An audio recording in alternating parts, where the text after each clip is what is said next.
gusto ko iwan mo muna siya mag-isa sa loob para mapag-isipan ng lahat ng mga pagkakamaling ginawa niya. Para sa kanya din naman tong ginagawa ko eh. Para sa susunod hindi na ako susuwayin. Makita ka na rin sa wakas! Ikaw talaga? Hindi ka na makalabas ng bahay kung ano-ano pang iniisip mo. Sa palagay mo, ako ayoko mag-move on. There's just something that keeps on telling me that he's still alive. If you want, ipapa-date ako sa'yo. We just got introduced, and yet you're dumping me already? Hey! Snatcher! Sino yan? Kung paano dyan? Sinabi ko nang wala nga akong kinalaman dyan. Nandito na Miyari, sa kanya nung paliwanag. Ikaw? Bago ka magsalita, mag-iingat ka! Teritoryo ko to, Divine! At hindi kita uulungan dito! Ang baho, di ba? Kasing baho ng ugali mo!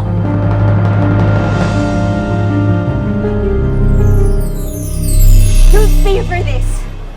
You'll pay for this, Rowena! Tandaan mo yan! Sabihin mo lang kung kailan ka maniningil. Pupuntahan pa kita! Kuya! Ate! Umalis na lang kayo dito. Kukuyugin mo kayo rito eh. Wala ka bang alcohol dyan? Ang baho eh. Sama-sama ng babae na yan eh. Ano ba? Tulungan naman natin. Sayang eh. Tulungan naman natin. Tulungan na natin. Sayang eh. Kawawa naman. Sige na, tulungan na natin. Kawawa naman eh. Buti nga sa'yo eh. Buti nga sa'yo. Mababaho kayong lahat! Mas mabaho ka. Ona! Napakayapang. Tulungan na nga eh. Ay nako, buti na lang pinsan ko yung asawa ng kapitan dun sa barangay. Eh grabe naman kasi yung Divine na yun. Kala mo kung sino magbintang tsaka mang-insulto. Kala niya palalampasin ko siya. Ayun, pinulot siya sa basurahan. Nako, sana sinubsob mo na yung mukha para nagkapalit na silang mukha ng basura. Oh my God. Pinagtatawanan mo talaga ako. Seryoso ka dyan. Parang yung seryoso. Seryoso ako. Nakakatawa yung itsura mo. Alam mo, konting baby oil Wow, na lang. some friend, Excuse Ang me, galing konting mo. baby oil na lang. Lola na ng taong grasa. Ang galing mong kaibigan. I Hindi know. mo man lang naisip. Nakawawa naman ako at walang hiya yung Rowena na yun. Baho mo pa. Nobody has humiliated me in my life. You know that. Oh my God. You know, come to think of it, this is actually all your fault. Oh, it is. Di ba pinadate mo ako dun sa crush mong engineer friend, mana sa'yo? Alam mo, O di sana hindi ako napunta dun sa depressed area na yon. Marieta, alam mo namang hindi ako nakikipag-away. Ayoko nakakapanakit ng ibang tao. Pero, ibang klase lang kasi magsalita yung taong yun. Alam mo yung ginawa mo sa kanya? Tama lang yun sa kanya. Yung mga mata-pobreng tao na yan, dapat nilalagay sa lugar. it's not my fault. It's your fault. Okay? Kasi kung okay ka na, wala ka ng hang-ups kay Luis, di sana masaya kayong dalawa ni Engineer Romel. Right? Hindi ka napadpad dun sa ganun Rowenang yun. Like, ew, look at you. Akala ko patay na yung Rowena na yun eh. Akala ko nung pinalaya siya, namatay na siya sa gutom eh. But just like a disgusting bottom-dwelling cockroach, hindi siya mamatay-matay ah. Where? Marieta, salamat ah. O siya, mauuna na ako. Hinihintay na ako ng dalawang bata at magsasaing pa ako para sa kanila. Sige. Salamat ulit ha. Sige.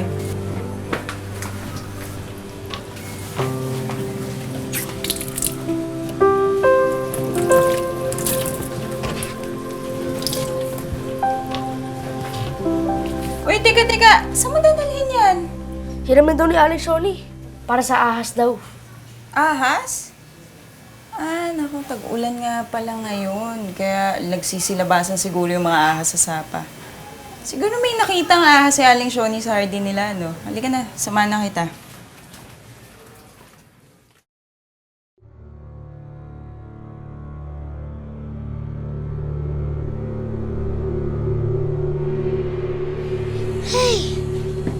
Nasaan na kaya si Ate Blanca?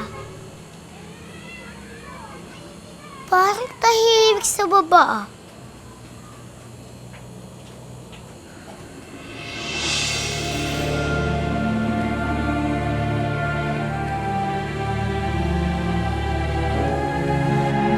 Ani, hindi tayo pwedeng bumaba. Kasi kapag bumaba tayo, lagot na naman ako kay nanay. Gusto ko sundin natin siya para hindi na siya nagagalit sa akin.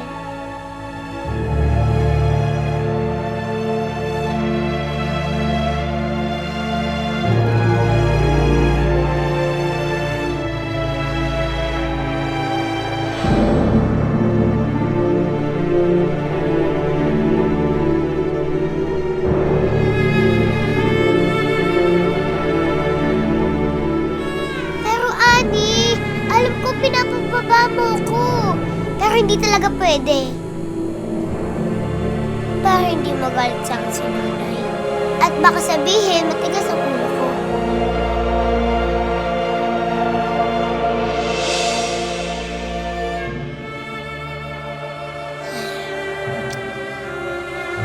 Ano kaya ginagawa ni ate? Natutulog na kaya siya?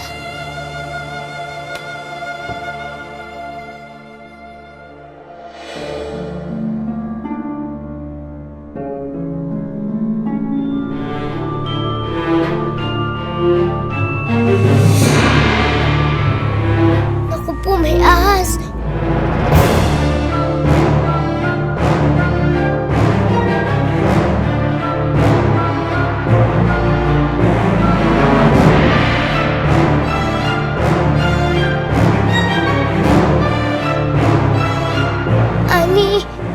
Ani, tulungan mo ko. Iligtas natin ang ate ko.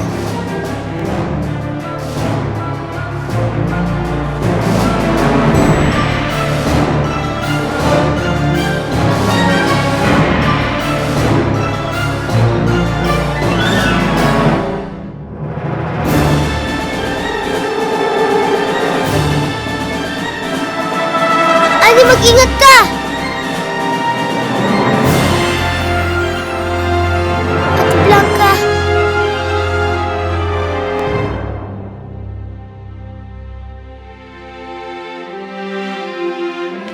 Blanca! Luna? Okay ka lang ba? Anong ginagawa mo dito? Kasi may ahas kanina. Sa kamay mo. Nako! Talaga? Nasaan? Niligtas ka kanina ni Ani nung natutulog ka eh. At saka, muntik ka na ngang tuklawin. Wala naman ah. Ate, maniwala ka sa akin. May ahas talaga kanina. Natatakot nga ako eh. Kasi, hindi ka na nga talagang tuklawin.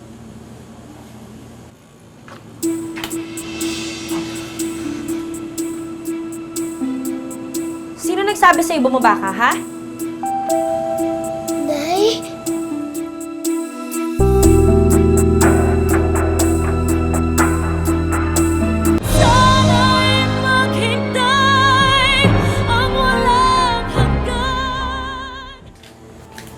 Di ba biniling ko sa'yo na huwag kang bababa dito? Ha? Talaga bang ginagalit mo ko? Nay, magpapaliwanag po ako. Talagang hindi ka na nakikinig sa akin, no? Inay, huwag po kayo magalit kay Luna. May dahilan po siya. Kaya po siya lumabas ng kwarto. Pwede ba, Blanca, huwag mong pinagkatakpan to si Luna? Pati ikaw nagiging sutil dahil sa kanya. Di ba sinabi kasi huwag mong kakausapin tong kapatid mo? Nay, nakinig po muna kayo. May ahas pong pumasok sa bahay natin. At kung di po dumating si Luna, baka tinuklaw na po ako ng ahas. Ahas? Anong ahas? Nakita mo, Blanca? Tulog po kasi ako eh. Anong palusot na naman yan, ha? Anong kasinungalingan na naman yan? Hindi po ako nagsisinungaling. Ginagamit mo pa yung kapatid mo para makapagpalusot, ha? Alam mo, ikaw bata ka, ginagalit mo talaga ako, eh, ha? Halika dito, ikaw. Nay, tama na po. Masyadong matigas ang ulo mo, eh. Nay! Saan mo? Nay, tama na po. Magising ka pa ng Tama iba, na ha? po. Ang lakas-lakas ng loob mo sawayin ako. Ha? Ang tigas-tigas talaga ng ulo mo. Pumasok ka dyan sa loob. Nay! Nay, bakit niyo po sinasarado ang pinto? Yan ang nababagi sa'yo dyan ka sa loob. Nay! Nay, ba't niyo po tinatali ang pinto? Para Nanay! masiguro hindi makalabas tong batang to sa kwarto na yan.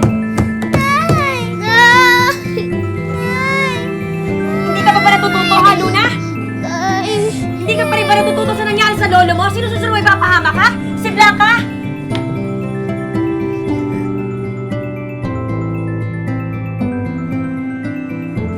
Halika na! Nay, buksan niyo po ang pinto. Nay! Blanca, halika na! Nay! Nay!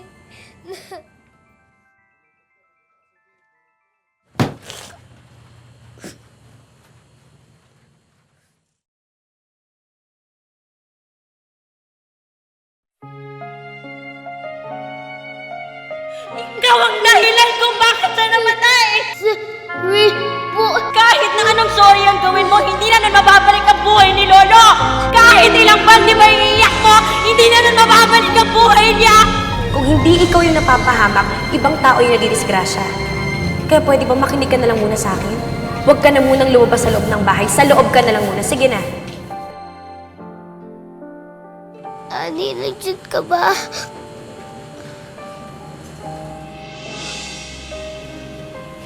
Ani.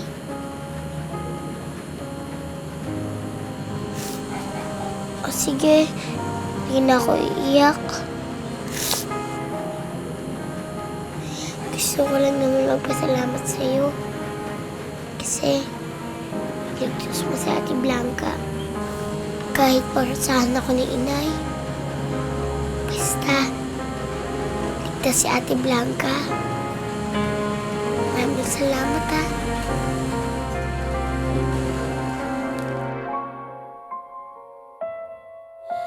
Sana'y maghintay ang walang hanggan hanggang makilala mo ako ang iyong mahal. Sana'y maghintay ang walang hanggan. Luna?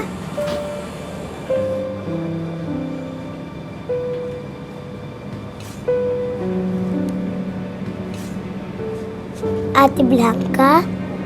Galit ka ba sa akin, Luna?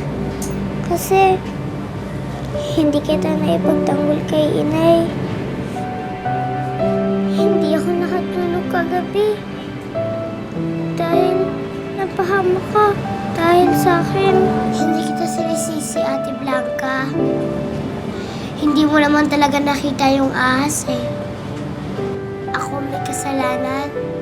Dapat talaga kinukulong ako dito sa kwarto. Para hindi na ako iniisip at inaalala ni Nanay.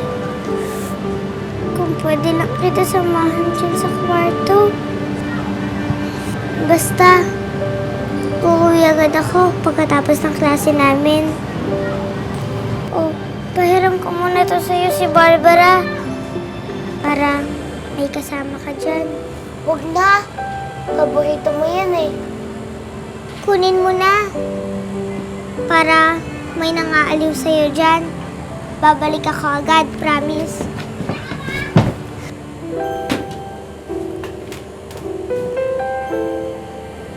Bye-bye, Luna.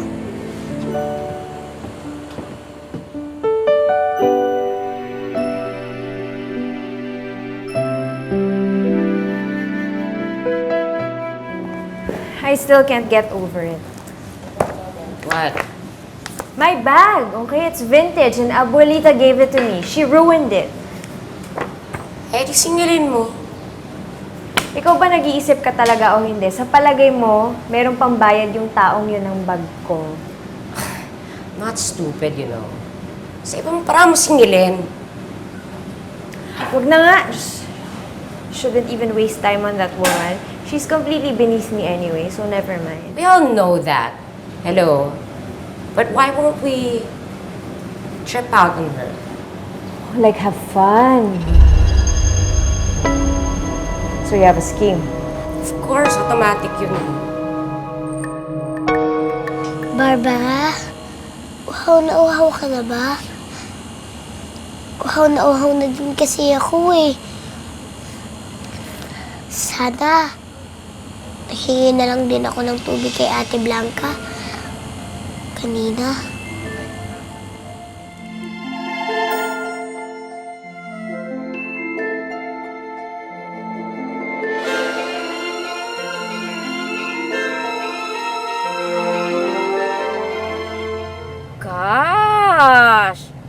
nakatira?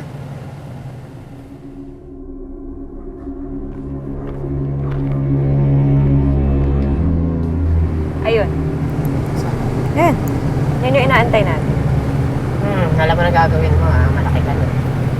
Of course I do. She's just like a weed that's waiting to be mowed. Eh, ano pa kang hihintay natin? Tara na, pagtripan ang dapat pagtripan. My gosh! Game!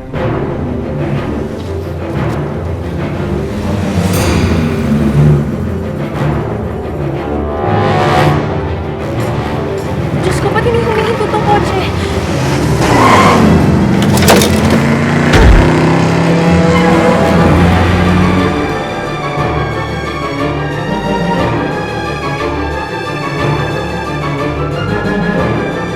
Sana'y maghintay ang walang Did you see that? What, did you like my trim? Didn't I just do what you said? Hoy, tahimik mo dyan. What's wrong? Kitang-kita ko, nahulog sa kuka yung Rowena eh. Is she dead or something?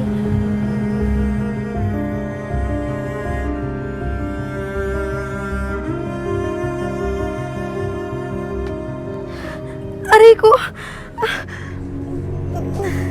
Tulungan niyo ako! Tulungan niyo ako!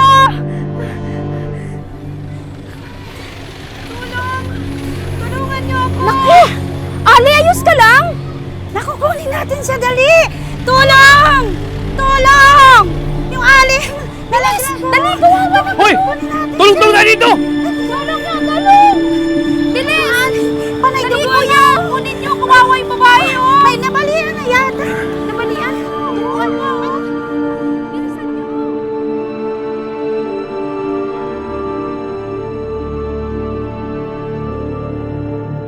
Ganda mo naman.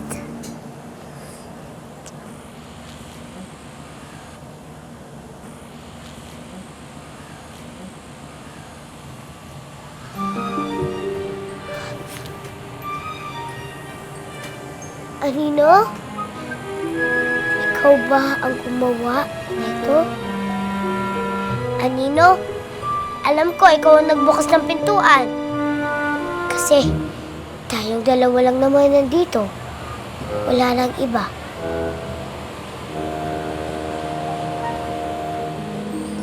Alam ko gusto mo akong tulungan. Pero lalo magagalit sa akin si Inay.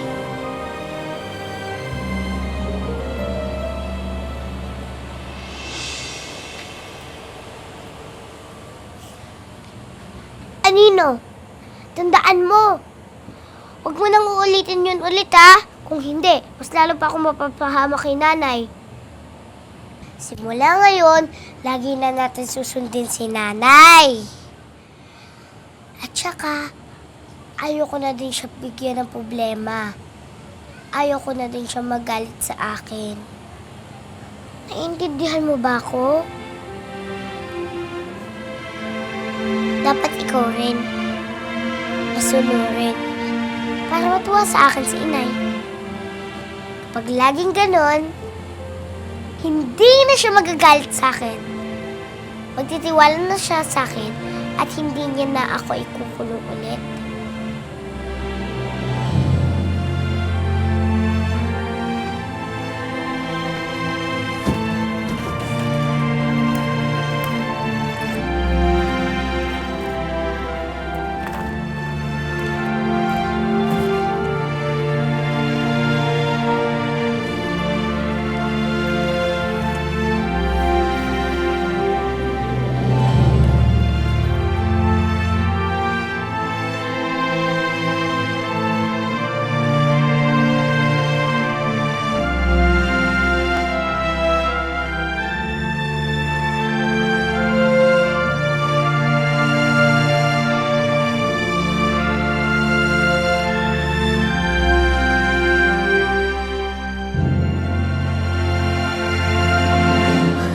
Divine, ano ka ba naman? I thought we're just gonna trip out on her. Anong ginawa mo sa tao? Oh my God. What I did was pure genius. Kaya ko pala manindak ng ganun. May malindak, nahulog yung tao. Ano ka ba naman? I mean, she could be, dead or something. No, she's just injured. Relax. Paano mo alam? I'm a doctor. I should know which fall would be fatal. But wait, come to think of it, if she fell into that ditch, tas merong bato doon, tumama yung ulo niya, yun, fatal yun. As in, mamatay. Patay.